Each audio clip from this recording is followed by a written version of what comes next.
Alright boys, what's happening? Welcome back to another episode of the F1 2021 My Team Series here on the channel. Next up is the Brazilian Grand Prix. It's the second to last race in Season 3 of the My Team Series here. Boys, if you are enjoying the series so far, you know the drill by now. Like, comment, share and subscribe on the videos, you get me?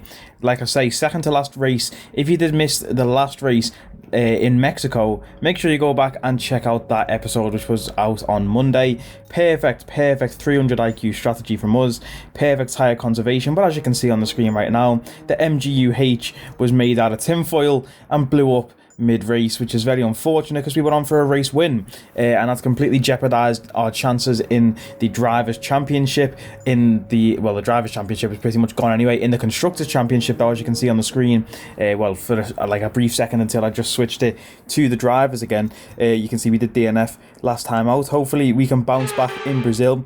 It's needed. Like I say, the Drivers' Championship has been out of reach for a few weeks for us personally. Michael Schumacher, though, if he can pull some results out the bag, it's still all to play for with 2 races left in the season here, and the Constructors is still all to play for with 2 races left in the season. 3 DNFs for us this season now. 1 in China when we was on for 1 point, 1 in Imola when we was on for possibly a top 5 finish, possibly a podium depending on strategy, and then of course last time out in Mexico we did DNF again. In Q1 here though in Brazil, massive snap of oversteer there as we come through turn 1 and 2. Very fun turn 1 and 2 in Brazil. If you ask me, if you nail it, you carry so much speed through and it feels so good. But we had a massive snap of oversteer, which is very surprising. This ended up being our fastest lap in the session, but as you can see we are up ever so slightly on the delta as we throw the car around this right-hander, and that's the best I've probably hit that right-hander in the whole session. Into the next braking zone, we momentarily go red in the delta, but we're back up by a 10th in the delta, nearly 2 tenths now, as we head towards this section here where Lewis Hamilton famously sent one on Alex Albon. I believe it was that corner there, and he took Alex Albon out the race when he was on for a podium. This is your king? This is your king? Okay. Anyway, back to our session. You can see we are in P9 at the moment, just behind Valtteri Bottas in the Mercedes. Mercedes had an absolute stinker of a season this year, boys. Not in real life, of course. They won the Constructors, but on our career mode, Bottas, as you can see, in P8 he was, I think, and Hamilton is now P7. We've moved up to P5 as we cross the line, and that's where we're going to stay at the end of Q1. Michael Schumacher was up in P2 there, but getting into our first lap of the session for Q2, using the inside curb on the left to hook the car and get some rotation, same on the right hand side, and then completely flat out through the left hander, hugging the curb a little, just for that extra like slingshot effect of hooking the curb to get round the corner. And as you can see we are on the medium tyres as well, trying to qualify on the medium tyres. It's been a theme for the last few races here in this season, trying to qualify in Q2 on medium, so of course start the race on medium tyres, and this is our first lap of the Q2 session. Like I did mention, we haven't set any lap yet, and it's going to be our fastest, is it? Who knows, we'll have to find out. But yeah, can we qualify on the medium tyres? I'm not too sure about the strategy for Brazil. Normally before the race I have an idea going in to the race. That's a very bad corner, we go off the track there completely into the grass. Like I say, I normally do have a strategy in mind before the race, but for this one I actually really didn't. And we go wide again on the exit to that corner there. Very sloppy lap on the mediums here, very poor. Let's cross the line and see where that puts us. Obviously it's early in the session, so times will change regardless, but it's going to put us currently P4, ahead of the 2 Mercedes on medium tyres, Verstappen and Norris on medium tyres as well. Not too sure who is in P1 on medium tyres or if they're on soft actually, but we do go again, boys, on soft tyres to try and set a better lap, because as you can see we are in P10, so of course we're not safe because it's only the top 10 that get through. But look at the time in the top right, boys, 10 seconds left. Daniel Ricciardo in front of us. We're heading towards the line to try and start this lap. We've got 5 seconds, 4, 3, 2, the finish line's in sight, 1, and the checkered flag comes out right as we get to the finish line.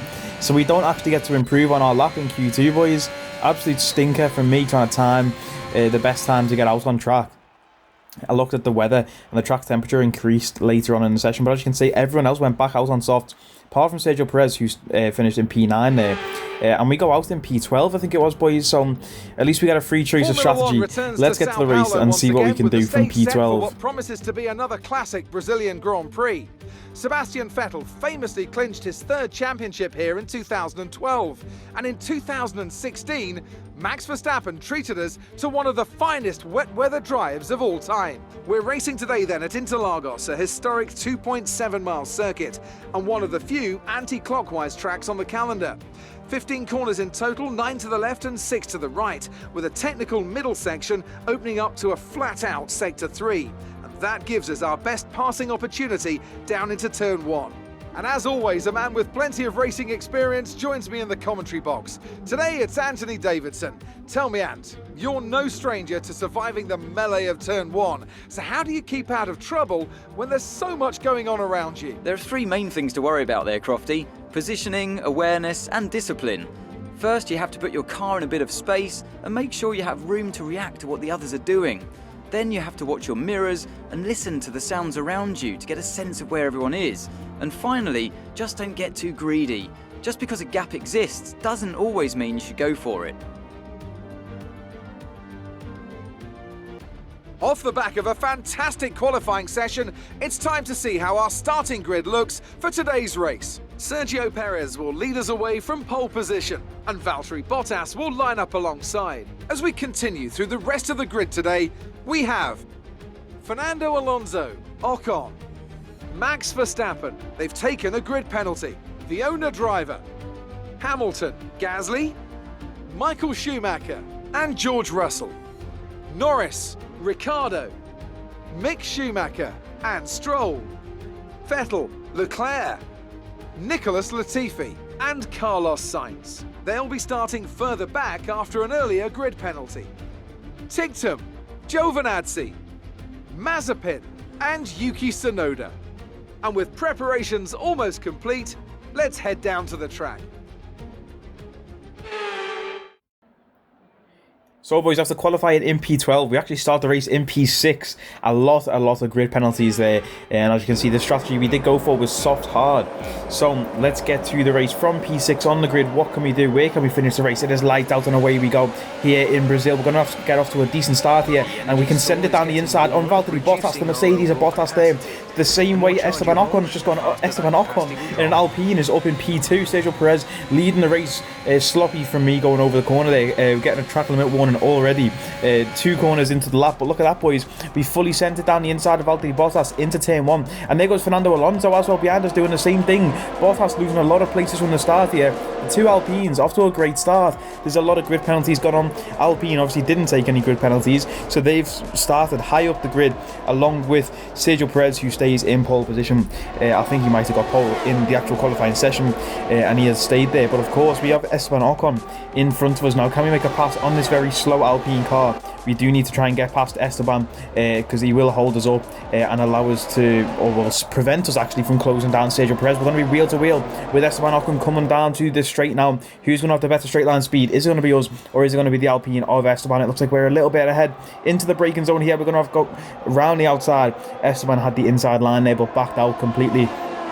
Now we're up into P2 from P6. It's only 1 lap into the race. We've gained 4 places already. Max Verstappen down in P6. Lewis Hamilton down in P7. Michael Schumacher, our teammate, down in P9. But we are chasing down race leader Sergio Perez, boys. He hasn't been able to create a gap to the pack behind. As you can see, we are all right there on his gearbox. And we are going to be chasing down Perez on the medium tyres. That is probably where the pace differences come in. And can we send one up the inside here? It looks like we've got a lot of pace compared to Sergio, almost going in the back of them there. But we've set a payable middle sector, and Perez obviously holds the fastest lap at the moment, being the leader of the race on lap 2. But we're going to have a massive slipstream. We're going to apply our battery, and as we cross the line here to start lap 3, we are going to take that fastest lap off him. And can we send one down the inside here? Can we go late on the brakes and get the apex there for turn 1? Down into turn 2. Perez looking to send one back around the outside, but we managed to make it stick. What a move that was, boys. That is an absolutely incredible overtake. That one felt so good to do. Let's have a look at that replay. I do remember in Brazil this year in real life, Lewis Hamilton did a very similar overtake on Lando Norris. Very satisfying to watch from way downtown, just completely sending it up that inside line there. As you can see, Perez goes very wide on the entry for the corner, and we just completely send it up the inside, boys. Here's the onboard view of that overtake there. We fake it to the right. As you can see, I actually made Perez move over to the right there by moving my car to the right, making him think I was going to try and overtake around the outside. So Perez parked his car on the outside line, so I couldn't overtake around the outside.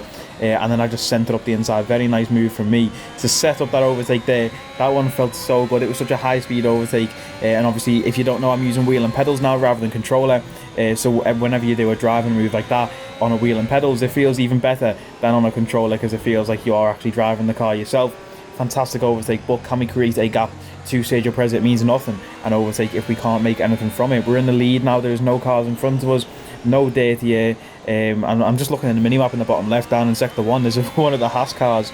They must have had the stinker of a start, had to come in and change the wing or something already, but it's Haas, you know, like, who cares about those guys there, bro?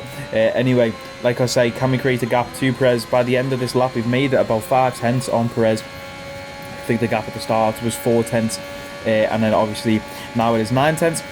When we go purple in Sector 3 as well, obviously our car have a lot of pace around here, but Michael Schumacher taking fastest lap, further reinforcing that our car does have a lot of pace around here, as Michael beats our fastest lap by a few tenths there. But now we have created the gap to Perez to 1 second. Of course, that 1 second gap is ideal. That's what we're aiming for, so he doesn't get DRS on us. And I do not know what strategy Perez will be running. Of course, he qualified in Q2 on those medium tyres, everyone else on softs.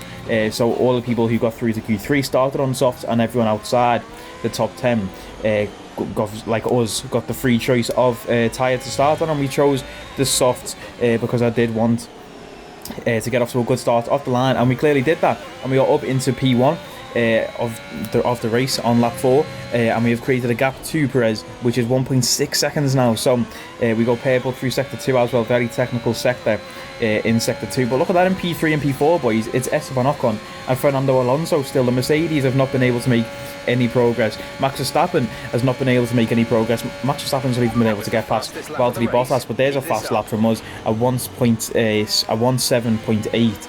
Or 107, I should say, 0.8. You can't have a 17. 70 seconds is not a thing.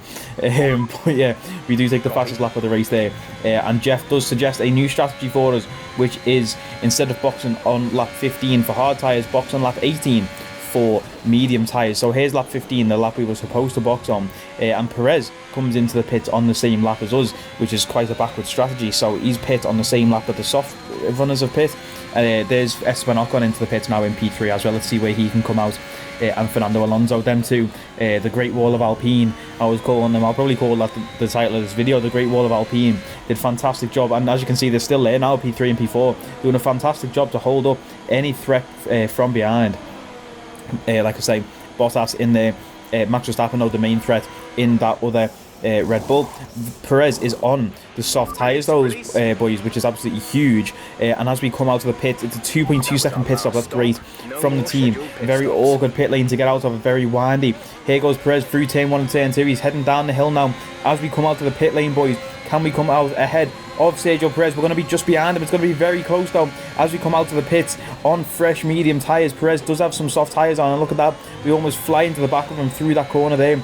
We do have a lot of speed coming out of the pit lane here, and we're going to be right in the slipstream of Perez. I wonder how long he can stay ahead for, but like I say, Perez did box those tyres and come out on lap 16, which means there was 20 laps in the race left when Perez came out of the pits, and he was on soft tyres. He's not going to do 20 laps on soft tyres, boys. So I know in the back of my mind, we don't really need to risk these tyres, the mediums, by pushing too hard, because the chances are Perez will have to pit again. And even if he does try to go 20 laps on those soft tyres, by the end of the race, his tyre is going to be dead, and he's going to be a sitting duck for us to overtake regardless. So we don't have to push too hard. Obviously, I do want to get ahead into that clear air and try and set some fast laps. But we do need to conserve the tyres to the end of the race. But like I say, it's always in the back of my mind that Perez will probably have, you know, another pit stop. There he takes the fastest lap from us as well by a whole 8 tenths. I'm sure he just sets a 107 flat there. So that's a very fast pace from Sergio. But the Great Wall of Alpine still in P3 and P4, 19 seconds behind us and Perez though. Me and Sergio just in a different league today. As I try and send one around the outside, looking like Max Verstappen going off at turn 4. Is that turn 4? I'm sure there's a lot of controversy this year in real life due to Max and Lewis there, but we get stuck in the dirty air and go flying off the track nearly there. But yeah, we're chasing down Perez now, managing to keep up a lot better than I did expect. You know, we've just seen Perez set a 107 flat, and we are managing to keep up with Sergio a lot better than I did expect when he was on those fresh soft tyres. Of course, we're on fresh mediums, but the softer compound is going to be faster over a shorter space of time. And we are setting faster laps ourselves, personal best laps I should say, because we do see green sectors coming up in the top right all the time. Obviously a green sector means personal best, purple means best of the session. Can we line up another overtake up the inside here? On Sergio Perez, the door is open. And when you leave the door open like Bruno Mars and Anderson Paak, we go for it, but we go off the track. It would have been an illegal overtake, so we did give back the position to Sergio, and it was very tactical because we managed to get in the DRS range of Sergio. We managed to let him pass the line before we did try and make that overtake. Here's a replay of it. We just sent it up the inside and go completely off the track. Very sloppy, if you ask me, and we do have to rejoin the track safely, which we managed to do. But I knew by rejoining the track, Sergio would gain an advantage on us because we were going to be slow getting back onto the track, so that's why I made sure he went past that DRS line first. And as you can see, with the help of that DRS and with the help of Dan Ticktum getting lapped and holding up Perez for a tiny bit, we managed to close that gap again to Sergio, and it's just key to try and stay in that DRS range to Perez so he doesn't get too far ahead, even though, like I say, he probably does have another pit stop to do, but the car behind in P3 is Esteban Ocon still. He's now nearly 23 seconds behind. He was 19 seconds behind a minute ago. Bottas, though, has managed to break the Great Wall of I was going to say China, but the Great Wall of Alpine.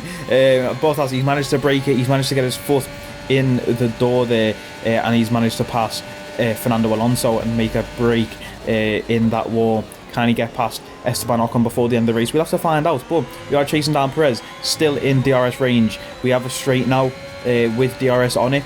Can we get into the slipstream of... It's going to be Nicholas Latifi giving us the slipstream here. We don't actually get him behind Perez. Purple sector 1 for us, though. Absolutely flying. 2 DRS zones and a slipstream down the straight.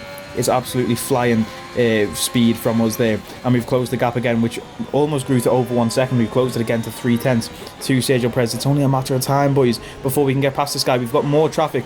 Antonio Giovinazzi, P15, P19 Giovinazzi is in, and he's getting lapped as well. Moved that away very nicely for us there. And we managed to both get past.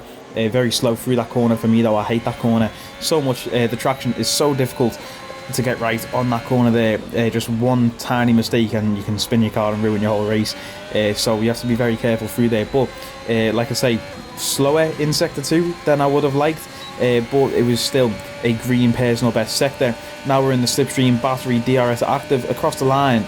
It's going to be a personal best lap, but it's not going to be enough to take the fastest lap of the race, unfortunately. Of course, Perez did that on fresh soft, so that's nothing too crazy. You know, it was to be expected, but look at that, we've carried a lot of speed through turn 1 and 2, down the hill, down the straight with DRS, round the outside of Sergio Perez. Can we make an overtake stick here? We go purple again in sector 1. We've got so much pace around this circuit, boys, and we'll back up into P1. How long can we make this stick for, though? I'm sure Perez is going to try and hit back on those soft tyres, on those softer compound. He should be quicker, but we, of course, have overtaken him. We'll have to wait and see once Perez starts getting DRS if Perez can do anything. And here's a replay of that overtake.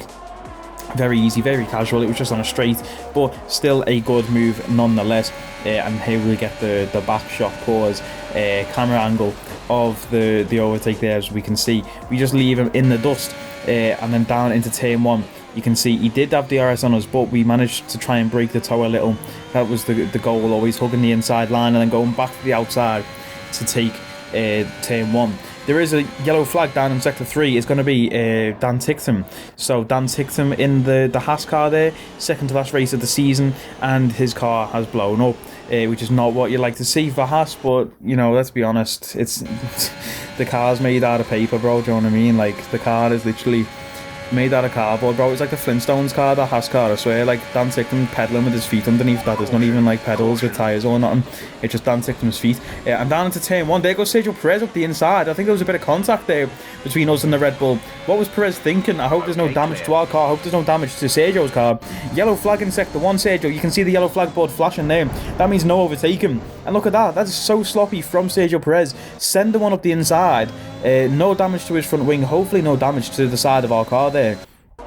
But Sergio, mate, like, you can't overtake you on yellow flags, and he's completely sent one up the inside, possibly caused damage to both cars. Very, very sloppy driving from the experienced Sergio Perez there. You know, I did not expect that. I did not expect him to obviously send one up the inside, especially because there was a yellow flag, which means don't send it because you're not allowed to overtake anyway. He tries to go around the outside and turn 4 there, but we managed to defend nicely with the inside line, just trying to make our car as wide as possible, which doesn't actually feel that hard in Brazil. It feels like most of the track you can only fit one car in anyway, so trying to make your car feel wide isn't that hard.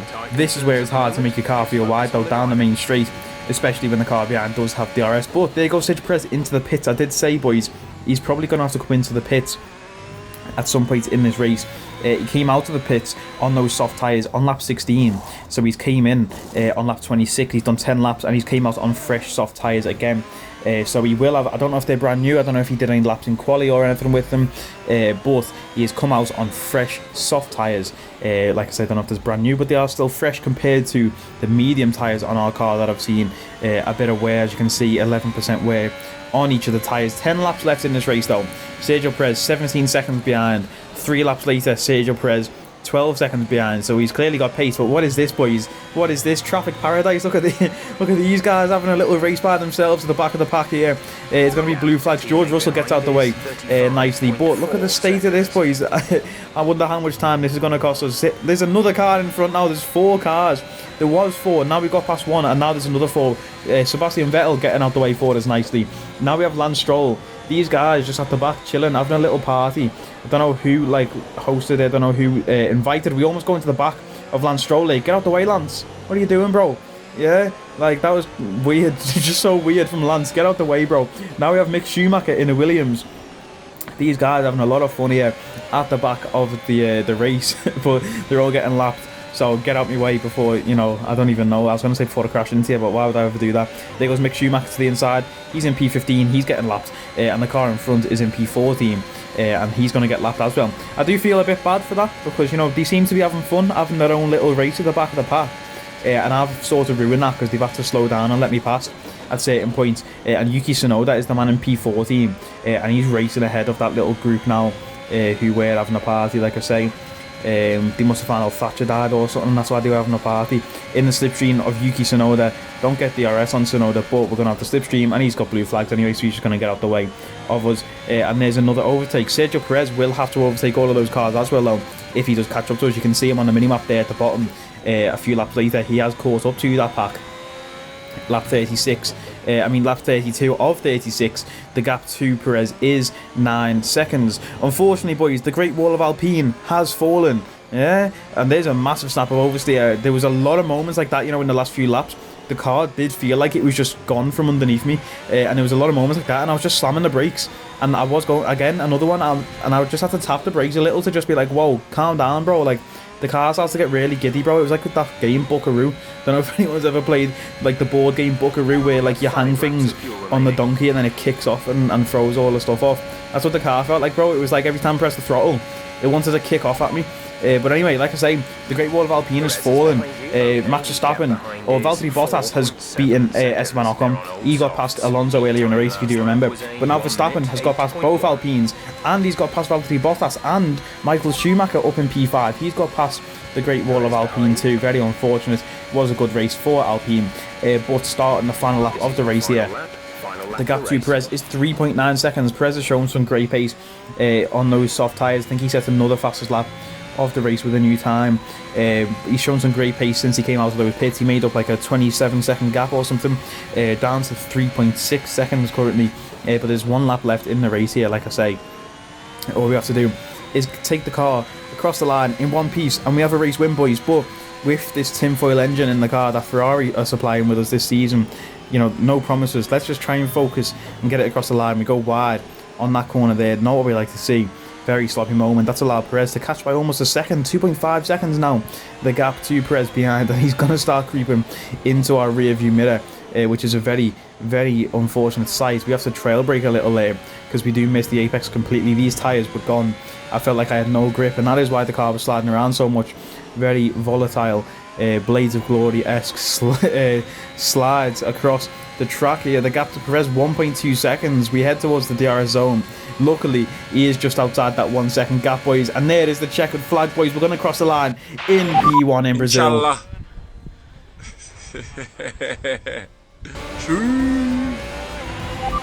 Yes, you've done it. Well done. See, come on, boys. That is a race win. You love to see it. I think that's our 3rd race win of the season. I want to say. I might be jumping ahead of ourselves there. We won in Austria.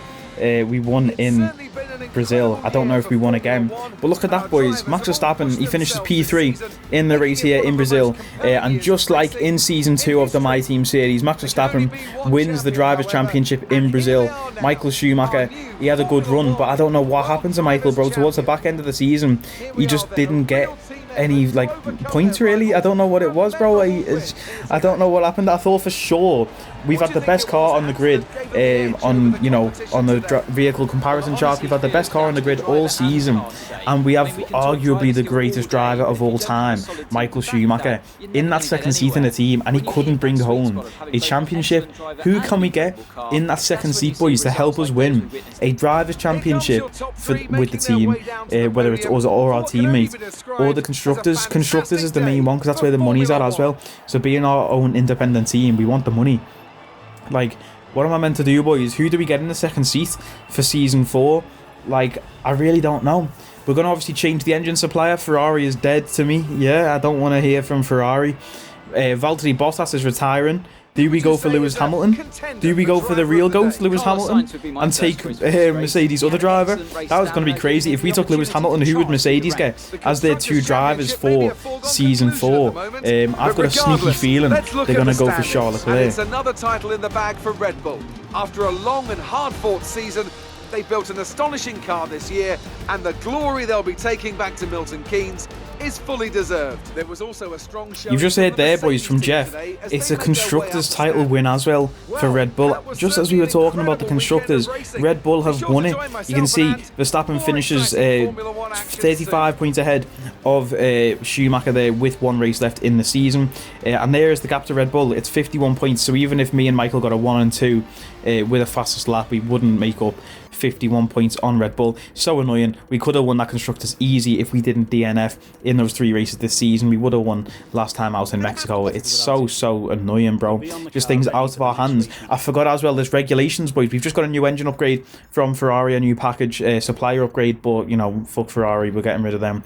There's a failure for one of the reliability upgrades. Me and nothing anyway. I've got 25 durability upgrades and we have 3 DNFs this season. Who even cares?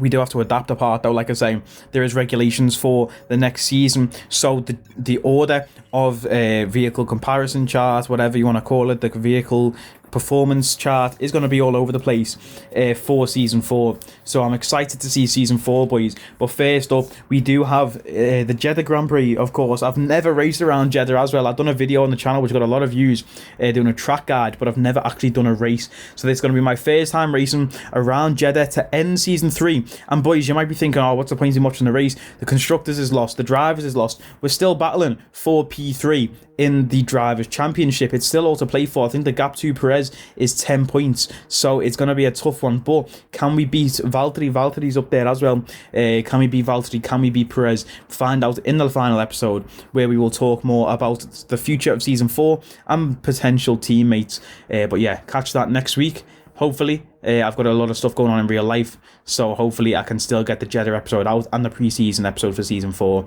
But boys, if not, I'll be back sometime this month, Anyway, like, comment, share and subscribe. You know the vibes. I'll catch us next time.